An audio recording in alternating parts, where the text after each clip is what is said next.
happiness he gives is quite as great as if it cost a fortune. He felt the spirit's glance and stopped. What is the matter? Nothing. I should like to be able to say a word or two to my clerk just now. That's all.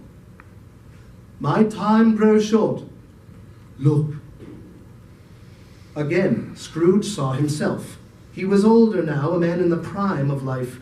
He was not alone, but sat by the side of a fair young girl in a black dress, in whose eyes there were tears. It matters little. To you, very little. Another idol has displaced me, and if it can comfort you in time to come, as I would have tried to do, I have no just cause to grieve.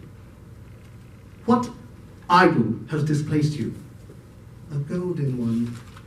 You fear the world too much. I have seen your nobler aspirations fall off one by one until the master passion, gain, engrosses you. Have I not? Have I ever sought release from our engagement? In words, no, never. In what then? In a changed nature, in an altered spirit. If you were free today, tomorrow, yesterday, can even I believe that you would choose a dowerless girl? Or in choosing her, do I not know that your repentance and regret would surely follow? I do, and I release you with a full heart for the love of him you once were. Spirit, remove me from this place. I told you these were shadows of the things that have been. That they are what they are. Do not blame me. Remove me! I cannot bear it. Leave me! Haunt me no longer! Scrooge awoke in his own bedroom.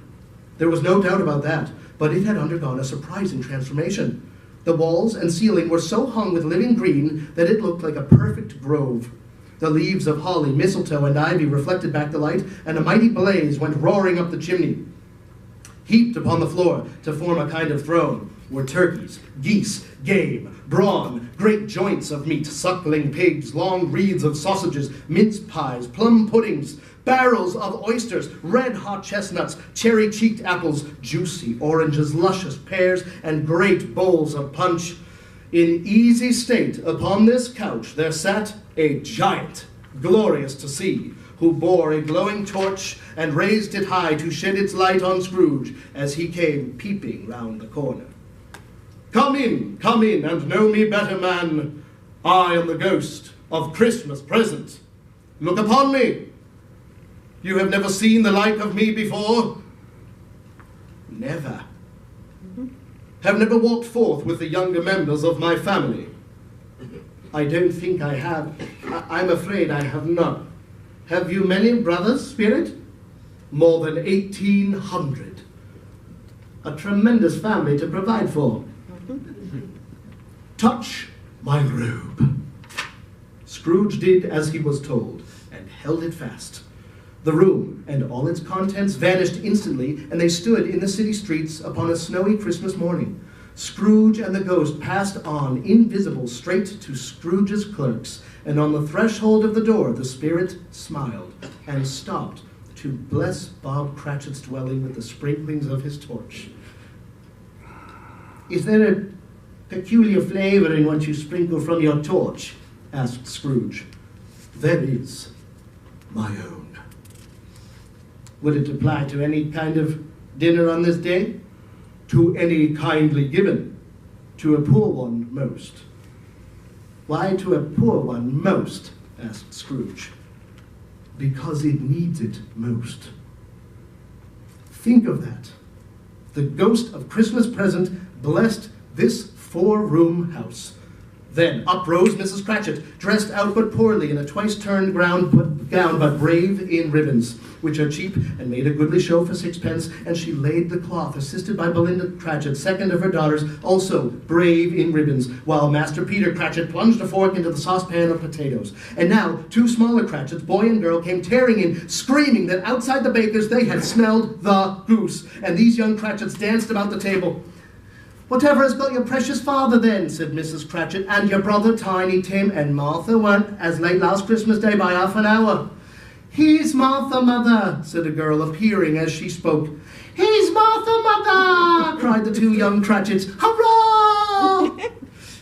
"Why, bless your heart alive, my dear, how late you are. Sit down before the fire, my dear, and have a warm, Lord bless ye," said Mrs. Cratchit, taking off her shawl and bonnet for her.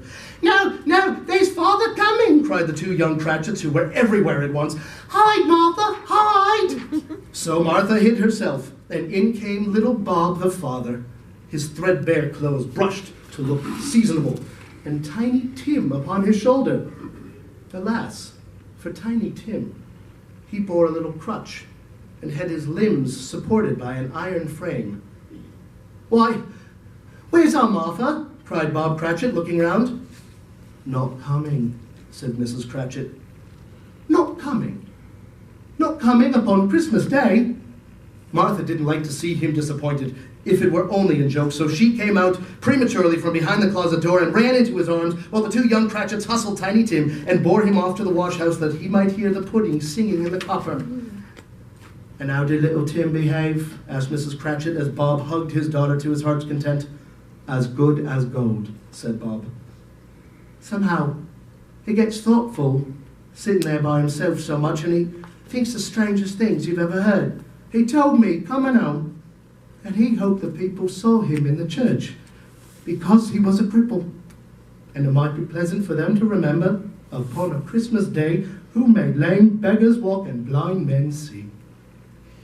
Bob's voice was tremulous when he told them this, and trembled more when he said that Tiny Tim was growing strong and hearty.